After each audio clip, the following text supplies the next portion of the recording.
اعوذ باللہ من الشیطان الرجیم بسم اللہ الرحمن الرحیم۔ السلام علیکم۔ اے لوگو، آج میں آپ کو ذکر الہی کے آداب کے بارے میں بتا رہی ہوں۔ ذکر الہی کرنے والا جس جگہ ذکر کرے وہ جگہ ان تمام چیزوں سے جو توجہ کو ہٹانے اور خیالات کو پورا گندا کرنے والی ہوں، خالی اور پاک صاف ہونی چاہیے۔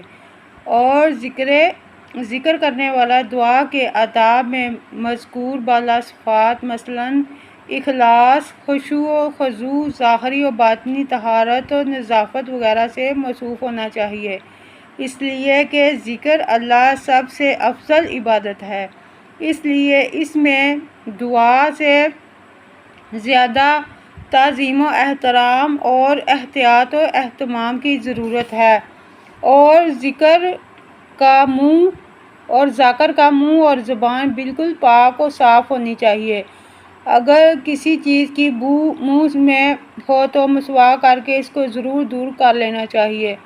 اگر کسی جگہ بیٹھ کر ذکر کر رہا ہو تو رخ قبلہ کی طرف ہونا چاہیے، اور عاجزی و انکساری، سکون و اطمینان، وقار و اہتمام اور دل کی پوری توجہ کے ساتھ ذکر کے لیے بیٹھے، اور جو بھی ذکر کرے اس کے معنی و مفہوم کو اچھی طرح سمجھے اور ان میں غور و فکر کرے۔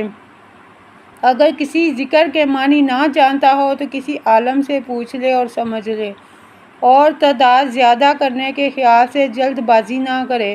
اس لیے علماء کرام نے کلمہ طیبہ کے ذکر میں لا الہ الا اللہ میں لا کے مد کو خوب اچھی طرح کھینچنے اور الا اللہ پر زور دینے کو مستحب فرمایا ہے۔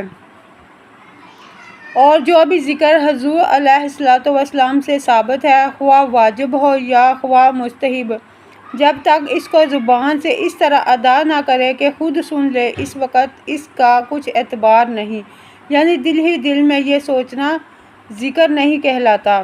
اور سب سے زیادہ فضیلت والا ذکر قرآن عظیم ہے، سوائے ان اذکار کے جو حضور علیہ الصلوۃ والسلام سے خصوصیت کے ساتھ ثابت ہیں کہ اس جگہ وہی ذکر کرنا چاہیے جو آپ نے بتلایا ہے۔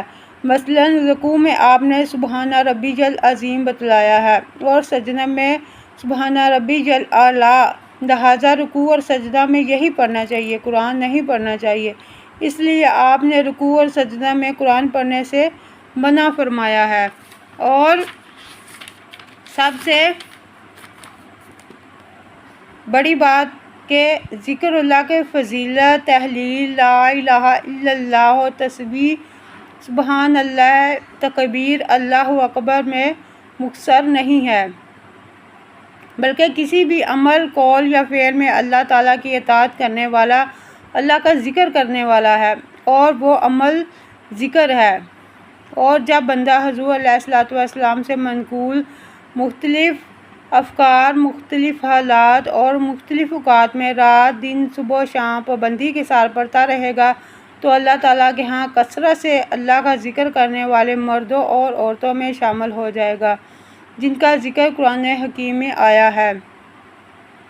اور جس شخص کا کوئی وظیفہ رات یا دن کے کسی حصے میں یا کسی نماز کے بعد یا ان کے علاوہ اور کسی بھی وقت اور حالت میں مقرر ہو اور وہ پابندی کے ساتھ اس کو پڑھا کرتا ہو، اگر کسی دن وہ چھوٹ جائے تو اس کا تدارک قضا ضرور کر لینا چاہیے، اور جس وقت بھی ممکن ہو اس کو پڑھ لینا اور پورا کر لینا چاہیے، اور اسے اسی دن بالکل ہی نہ چھوڑ دینا چاہیے تاکہ وہ پابندی کی عادت برقرار رہے۔ اس کی قضا میں سستی ہرگز نہ برتنی چاہیے۔ تو اے لوگو، یہ تھے ذکر الہی کے آداب، اور اگر آپ کو یہ ویڈیو پسند آئے تو اس کو زیادہ سے زیادہ لائک کریں، شیئر کریں اور ہمارے چینل کو سبسکرائب کریں۔ شکریہ۔